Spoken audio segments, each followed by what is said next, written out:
వాక్యంలోకి వెళ్ళిపోదాం. మహోన్నతుడైన తండ్రి, ప్రేమాసురుడు వాక్యమైన వాక్యం ద్వారా సూటిగా నాతో మాత్రం మీరు మాట్లాడమని, సంధించమని, బాగు చేయమని, మొదటి స్నానం చేయించమని. చాలా ప్రాముఖ్యమైన సందేశం. దేవుని పిల్లలు 1,00,000 కోట్ల సందేశం. సబ్జెక్ట్ లోకి వెళ్లే ముందు మీకు ఒక ఎగ్జాంపుల్ చెప్తాను. ఒక పెద్ద ఆఫీసర్ తండ్రి, ఒకటే బిడ్డ, అందరికి ఊరు మొత్తానికి పెద్ద ఆఫీసర్, అందరూ పెద్ద పెద్ద వాళ్ళు కూడా గౌరవిస్తారు, లేచి నుంచుంటారు. ఆయన వస్తే అంత గొప్ప ఆధిక్యతలో ఉన్న ఆయన ఇంట్లో పిల్ల పెద్ద అయ్యే కొద్ది 5 ఏళ్ళు అలా మాట్లాడేటప్పుడు, డాడీ నువ్వు ఎక్కడికి వెళ్ళొచ్చావు నువ్వు అంటది. డాడీ నువ్వు అనే అంటది. ఆ పిల్ల మైండ్ మెచ్యూర్ అయిన తర్వాత, యవన వయసులోకి వచ్చిన తర్వాత, అమ్మో డాడీ నువ్వు అనకూడదు, మీరు అనాలి అని కొంతమంది మార్చుకుంటూ ఉంటారు. ఫస్ట్ లో వచ్చినప్పుడు డాడీ నువ్వు నువ్వు నువ్వు. మైండ్ మెచ్యూర్ అయిన తర్వాత మీరు అంటారు, రెస్పెక్ట్ ఇచ్చి మాట్లాడతారు. మనందరం దేవుని పిల్లలం. స్టార్టింగ్ లో మనం నువ్వు అన్నా బాగుంటది, దేవుని కాదు సబ్జెక్ట్ లో. తర్వాత కూడా సబ్జెక్ట్ లో మన క్లారిటీ లేకుండా, సత్యంలో ముందుకెళ్లకుండా, సత్యంలో మనం సీనియారిటీ సంపాదించుకోకపోతే నష్టపోతాం, ఆత్మీయ జీవితంలో ఎదగలేము. నేను చెప్పే సబ్జెక్టు ఏంటంటే, పాపం అంటే ఏంటి? కంగారు పడద్దు. పాపం అనగానే చాలా మంది పరిసయ్యుల్లాగానే ఆలోచిస్తూ ఉంటారు. నేనేం పాపం చేయలేదు, నేను చక్కగా ఉన్నాను, నేను బాగానే ఉన్నాను, నేనేం మర్డర్ చేయట్లా, నేను సినిమాలు చూడట్లేదు. ఇంతవరకే. ఎన్ని సంవత్సరాలైనా క్రైస్తవ లోకం ఇంతవరకే పరిమితం అయిపోతుంది. కానీ ఇంకొంచెం లోతుగా వెళ్ళి, ఇంకా డెప్త్గా తెలుసుకొని, ఇంకా శ్రేష్టమైన భక్తి చేయడానికి ఎవరు ప్రయాసపడట్లా. 10 ఏళ్ళైనా 20 ఏళ్ళైనా ఎందుకు అభివృద్ధి ఆశీర్వాదం లేదంటే క్రైస్తవ లోకానికి వాళ్ళు తెలిసిన దాంట్లో కొద్దిగా అక్కడ వరకే పరిమితం అయిపోతున్నారు. కానీ నెక్స్ట్ లెవెల్కి వెళ్తానికి ఎవరు ప్రయాసపడట్లేదు. కాబట్టి ఈరోజు 3 సందర్భాలు మీకు చూపించాలనుకుంటున్నాను. పాపం అంటే ఏంటి? నెక్స్ట్ డే పొద్దున్నే లెగిసి నిన్నటి రోజు మనం చేసిన పాపాన్ని ఒప్పుకోవాలి అంటే అసలు నువ్వు ఏ పాపం చేసావో నీ గ్రహింపు ఉండాలి కదా. పాపం అంటే ఏంటో తెలియకుండా నువ్వు తెల్లవారుజాము లేసి 24 గంటలు చేసిన ప్రతి పాపాన్ని, అది ఏ చేసావో ఎలా ఒప్పుకుంటావు, ఎలాగా నువ్వు విడుదల పొందుకుంటావు, నీ క్లారిటీ లేకుండా. కాబట్టి ఇవన్నీ పాపాలే.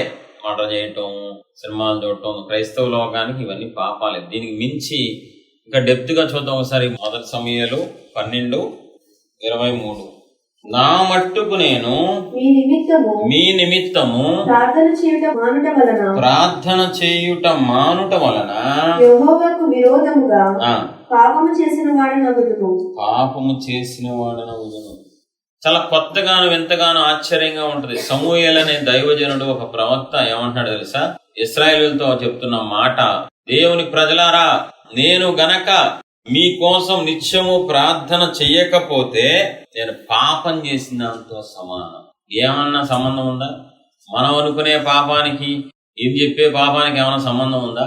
కాబట్టి ఎల్కేజీ పిల్లల్లాగా, సండే స్కూల్ పిల్లల్లాగా పాపం అంటే అబద్ధాలు ఆడకూడదు, మోసం చేయ, 10 ఆజ్ఞల వరకే నువ్వు పరిమితం అయిపోతే పరిశుద్ధాత్మ దేవుడు వచ్చి సర్వసత్యములోకి నడిపిస్తారంట. సత్యము యేసు ప్రభు వారైతే సత్యాన్ని తెలుసుకోవడంలో నేను ఆగిపోకూడదు, సత్యంలోంచి సర్వసత్యంలోకి పోవాలి. అది నిజమైన భక్తికి పరాకాష్ట, అది నిజమైన క్రైస్తవ్యం. ముందు సత్యం తెలుసుకోవాలి, కానీ ఆ తర్వాత నువ్వు దేవుడికి అప్పగించుకుంటే సర్వసత్యములోకి నడిపిస్తారు. ఇప్పుడు సమూయేలు వేరే వాళ్ళకి ప్రార్థన చెయ్యకపోవటం, దేవుని ప్రజలకి ప్రార్థన చేయకపోవటం పాపంగా ఎంచితే, నువ్వు ప్రతినిత్యము దేవునితో సహవాసం చెయ్యకపోవటం మరి పాపంగా ఎంచుతున్నావా? ప్రతినిత్యము దేవునితో సహవాసం చెయ్యట్లేదు, నిన్న మానేసా, నిన్న పాపం చేసిన దాంతో సమానం, నేను దేవుడికి ప్రార్థన చేయట్లేదు, కృతజ్ఞతాస్తుతులు చెల్లించట్లేదు, నిత్యము దేవుని పట్ల నేను సహవాసం లేను, అది పాపంతో సమానం అని నీ మనస్సాక్షి నిన్ను గద్దిస్తుందా? ఇది చాలా డెప్త్ విషయం, చాలా విలువైన విషయం. ప్రార్థన చెయ్యకపోవటమే పాపం అంటున్నాడు సమూయేలు. ఏదో తప్పు చేశాను, మర్డర్ చేశాను, నేను దొంగతనాలు చేశాను, అది పాపం అంటలా. నేను మీకు ప్రార్థన చేయకపోతే, మీ గురించి ప్రార్థన చేయకపోతే నేను పాపం చేసిన దాంతో సమానం. ఈరోజు ఆ గ్రహింపు ఉన్న వాళ్ళు ఎవరున్నారు? సేవకులైనా విశ్వాసులైనా రోజు ప్రార్థన చేయాలి, దేవునితో సహవాసం చేయాలి. మన కోసం చేయాలి, నశించిపోయే వాళ్ళ కోసం చేయాలి. విశ్వాసికి భారం ఉంది, దేవుడు పెట్టారు. సేవకుల పనులు సేవకులకు ఉన్నాయి, విశ్వాసులకు ఉండాల్సినవి విశ్వాసులకు ఉన్నాయి. అధికారుల కోసం ప్రార్థన చేయమని విశ్వాసులకు చెప్పలేదా? అందరికీ కామన్గా మీరు క్షేమంగా ఉండు నిమిత్తము మీరు అధికారుల కోసము అందరి కోసం ప్రార్థన చేయండి అని చెప్పలేదా? చెప్పారు. కానీ ఈరోజు ఎంతమంది నిత్యము ప్రార్థన చేస్తున్నారు? ఆ అనుభవం నీకు ఉందా? దాన్ని పాపంగా గుర్తిస్తున్నావా అని అడుగుతున్నా. నేను ఎంతసేపు 24 గంటలు నేను సినిమా చూడలేదు, నేను సీరియల్ చూడలేదు, నేను బూతులు మాట్లాడలేదు. Okay, super. అక్కడి వరకేనా? 24 గంటలు దేవుడు ఇచ్చారు నాకు, నేను 1 గంట అయినా ఆయనతో గడపకపోతే నేను పాపం చేసిన దాంతో సమానం అని నువ్వు గ్రహించగలుగుతున్నావా? గుర్తించగలుగుతున్నావా? దానిని దేవుని పాదాల దగ్గర, అయ్యో ప్రభువా నేను పాపం చేశానయ్యా, ప్రార్థన చేయలేదయ్యా, నేను మీతో సహవాసం చేయలేదయ్యా, నన్ను క్షమించండి అని మొరపెడుతున్నావా? ఆ అనుభవంలో నువ్వు ఉన్నావా? ఒకసారి చూద్దాం. 2వ సబ్జెక్టు కీర్తనలో 66:18. నా హృదయంలో నేను పాపమును లక్ష్యము చేసిన ఎడల ప్రభువు నా మనవి వినకపోవును. నా హృదయంలో నేను పాపమును లక్ష్యము చేసిన ఎడల ప్రభువు నా మనవి ఆలకించరు. నువ్వేదో అనుకుంటున్నావు, నేను ఏం చేయలేదు కదా, సినిమాలు చూడలేదు, నేను తప్పుడు పనులు చేయలేదు, నేను మందు తాగట్లేదు, కాబట్టి బాగానే ఉన్నా అనుకుంటున్నావు. కానీ దావీదు ఏమంటున్నాడు తెలుసా? నేను పాపాన్ని లక్ష్యము చేసిన. మంచి బట్టలు చూసే ఆడవాళ్ళు, ఈ బట్టలు భలే ఉన్నాయి కదా, ఫ్యాషన్ డ్రెస్సులు అని అనుకోకూడదు. దేవుని పిల్లలు ఆ పాపాన్ని బట్టి అసహించుకోవాలి. అలా అసహించుకోకుండా ఏం డ్రెస్సులు రా, ఎంత బాగున్నాయో అనుకుంటే నువ్వు పాపం చేస్తున్నావు. లవ్ మ్యారేజ్ ఏమన్నా చేసుకుంటే లవ్ మ్యారేజ్ భలే చేసుకున్నారు అనుకుంటే పాపం చేస్తున్నారు. దేవునికి విరుద్ధమైన ఈ లోకంలో జరిగే వాటిని చూసినా వినినా నీ మనసు అంగీకరించినా ఆనందించినా అయ్యో నాకు లేదనుకున్నా అది పాపం చేసిన దాంతో సమానం. 24 గంటల్లో నువ్వు ఎన్నో చూస్తూ ఉంటావు, ఎంతో మంది దగ్గరికి వెళ్తూ ఉంటావు, ఫోన్ చూస్తూ ఉంటావు, యూట్యూబ్ చూస్తూ ఉంటావు, లోకం నీకు పని చేస్తూ ఉంటుంది, లోకం అట్రాక్ట్ చేస్తూ ఉంటుంది, బట్టల పరంగా, సినిమాల పరంగా, ఇంకా అనేక వాటిని బట్టి. చాలామంది ఈరోజు క్రైస్తవులు నేను సినిమాలు చూడడం మానేశానని చెప్పి వేరే వాళ్ళ సినిమాలు చూస్తూ ఉంటే అయ్యో నేను కూడా చూస్తే ఎంత బాగుండేది, అయ్యో ఆ బట్టలు నేనేస్తే ఎంత బాగుండేది, అయ్యో వాళ్ళలాగా నేను సిగరెట్ తాగితే మందు తాగితే ఎంత బాగుంటుంది, వాళ్ళలాగా నేను అని మనస్సులో మానేసి బయటికి మనసులో మాత్రం అయ్యో అవి నాకు లేవే. 24 గంటల్లో ఎక్కడ నువ్వు నీ మనస్సులో కూడా లోకాన్ని బట్టి ఆనందించకూడదు, పాపాన్ని బట్టి ఆనందించకూడదు. అది కూడా పాపం. ఎవరు దీన్ని గుర్తించరు. నేను వెళ్ళలేదు, నేనేం చేయలేదు కదా, వాళ్ళు వేసుకుంటే నాకేం సంబంధం, వాళ్ళు వేసుకున్నారు, వాళ్ళు తప్పుడు డ్రెస్సులు వేసారు, లేకపోతే సినిమాలు భర్తను కొడుతున్నారు వాళ్ళు. ఏం కొడుతుందండి భర్తని, భలే కొడుతుంది కదా, అది పాపం. భర్తను కొట్టడం ఏంటి, సినిమాలేంటి, చండాలంగా ఆ పిచ్చి బట్టలేంటి అని మనస్సుకు అనుకోవాలి. దేవుని బిడ్డగా నువ్వు లోకాన్ని బట్టి అసహించుకోవాలి, లోకంలో జరిగే వాటిని బట్టి చిరాకు పడాలి. అన్యాయం జరుగుతుంటే నీకేం జరగాలి, బాధ కలగాలి. కానీ నీకు ఆనందం వస్తుంది అంటే నువ్వు పాపంతో ఏకీభవించినట్లే, లేకపోతే నువ్వు పాపాన్ని లక్ష్యం చేసినట్లే. మరి ఆ భక్తి నీకుందా, ఆ లెవెల్కి నువ్వు వెళ్ళావా పరీక్షించుకోవాలి. ఫస్ట్ది ప్రార్థన చెయ్యకపోవటమే పాపం, దేవుడు ప్రజల కోసం మొరపెట్టకపోవటమే పాపం, విజ్ఞాపన చెయ్యకపోవటమే పాపం. అది ఎవరు గుర్తించట్లేదు. 2, లోకాన్ని చూసి, లోకస్తుల్ని చూసి నాకు లేదు అనుకున్నా, సూపర్ అనుకున్నా అది కూడా పాపమే. అంటే అంత పర్ఫెక్ట్గా దేవుడు మనల్ని కోరుకుంటున్నారు, మనం ప్రత్యేకంగా ఉండాలని కోరుకుంటున్నారు. అందుకనే కొరింథీయులకు రాసిన పత్రికలో ఒకసారి చూడండి. ఒకసారి కొరింథీయులకు రాసిన పత్రికలో మొట్టపడి నేను మీలో నివసిస్తున్నాను కాబట్టి సంచరించి నేను నివసింతును, మీరు నాకు పిల్లలై ఉందరు. 2 కొరింథీ 6వ అధ్యాయం 16 నుంచి చూద్దాం. చాలా బాగుంటుంది, చాలా జాగ్రత్తగా. దేవుని ఆలయమునకు విగ్రహములతో ఏమి పొందిక? మనము జీవము గల దేవుని ఆలయమై ఉన్నాము. అందుకు దేవుడు ఇలాగ సెలవిచ్చుచున్నారు, నేను వారిలో నివసించి సంచరింతును. నేను వారి దేవుడనై యుందును, వారు నా ప్రజలై యుందురు.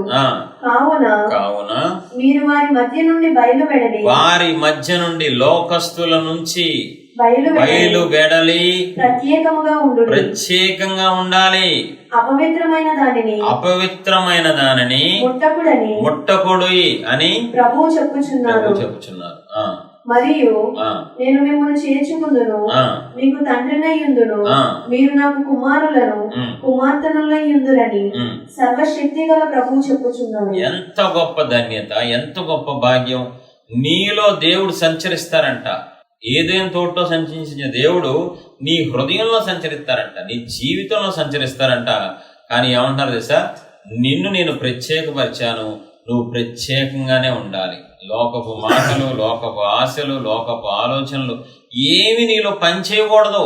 నువ్వు ప్రత్యేకించబడిన వాడివి. చదువుకోకముందు కేకరకాయని కాకరకాయని పట్టుకొని చదువుకున్న తర్వాత కూడా కేకరకాయ అంటే ఇంకా చదువుకున్న దానికి అర్థమే ఉంటుంది.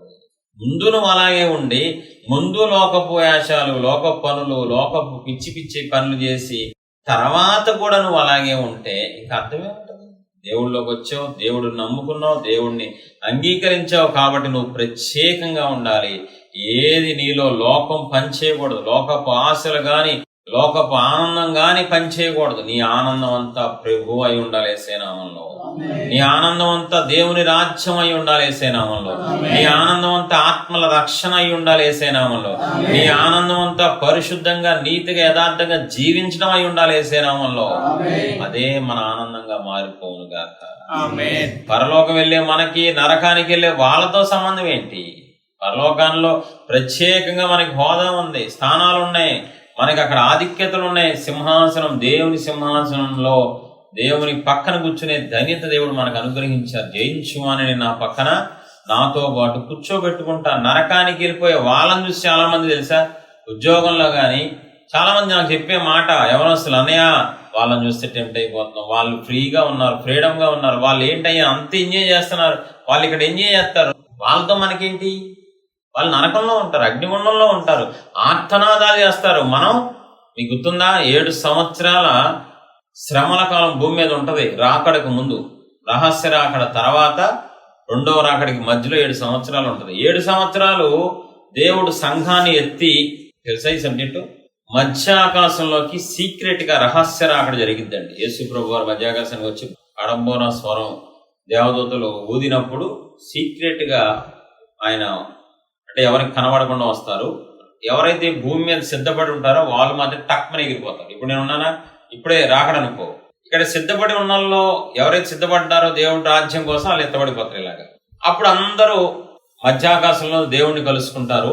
వాళ్ళందరినీ మనమే కాదు, మనకి ముందు చచ్చిపోయిన పరిశుద్ధులు కూడా ఎత్తబడతారు. 2 గ్రూపులు, ఫస్ట్ ఆ గ్రూపు, తర్వాత మనం బతుకున్న గ్రూపు. 2 గ్రూపులు యేసుప్రభు దగ్గరికి వస్తే వెళ్ళిపోతారు మధ్యాకాశానికి.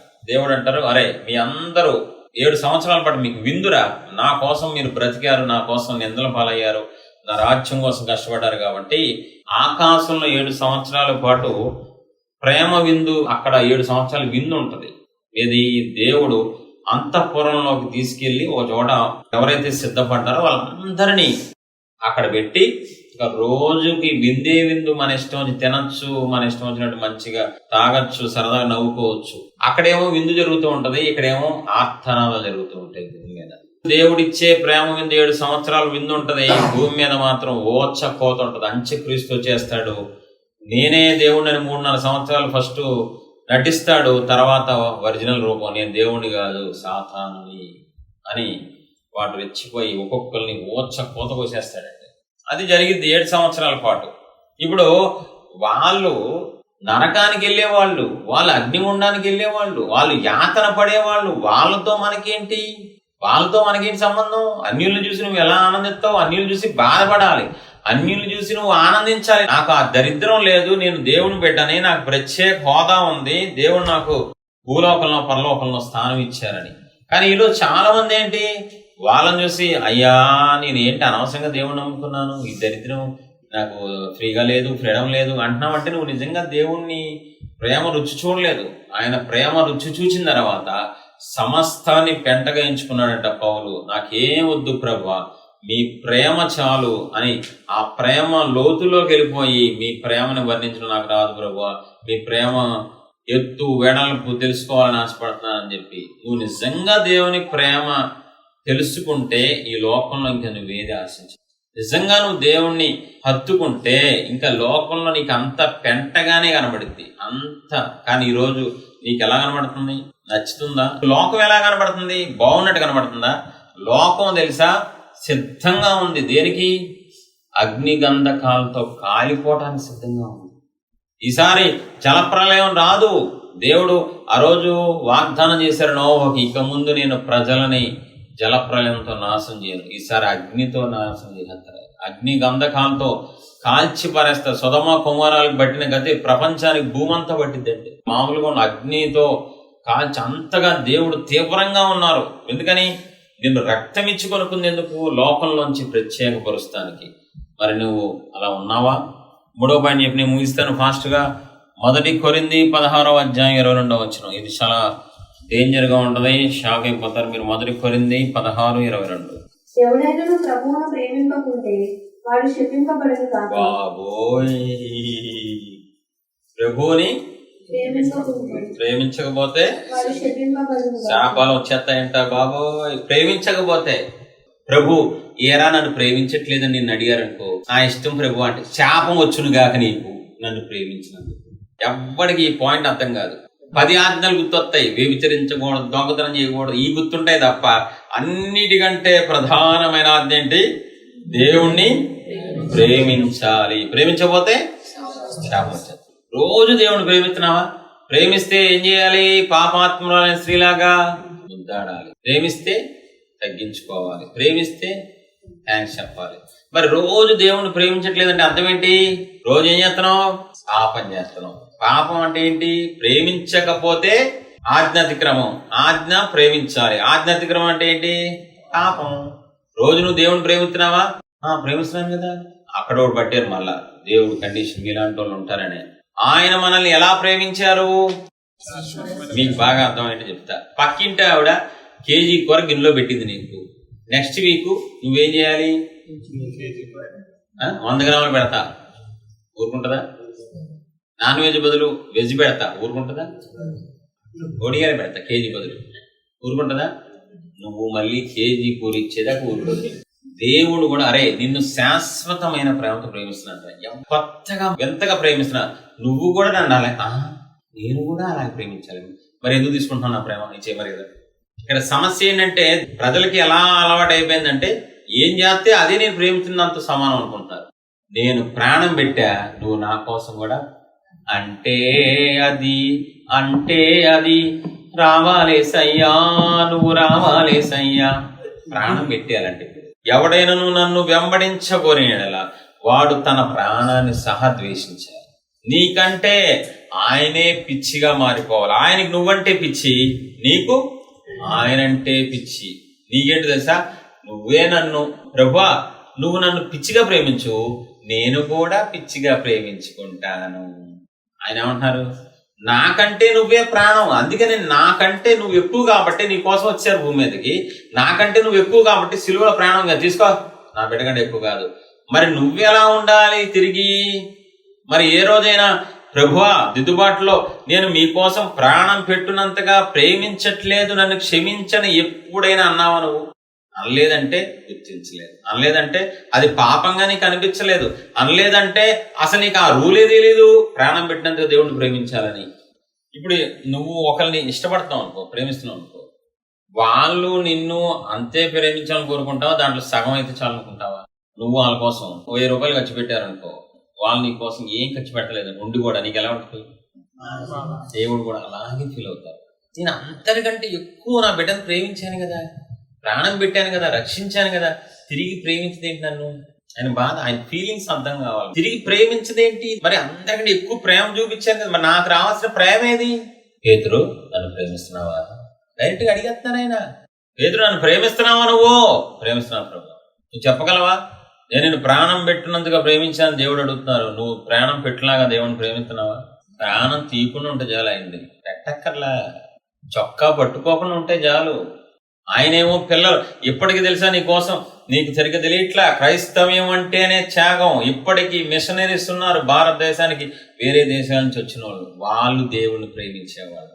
ఇప్పటికీ ఆడవాళ్ళు కూడా సజీవ దహనం అయిపోతున్నారు, వాళ్ళు దేవుణ్ణి ప్రేమించేవాళ్ళు. ఇప్పటికి మణిపూర్లో సస్తావా దేవుణ్ణి వదిలేస్తావా, సస్తాం, వాళ్ళు దేవుణ్ణి ప్రేమించేవాళ్ళు. ఇంకెప్పుడు నువ్వు నేను దేవుణ్ణి ప్రేమించినాను చెప్పమాకు, అసహ్యంగా ఉంటుంది.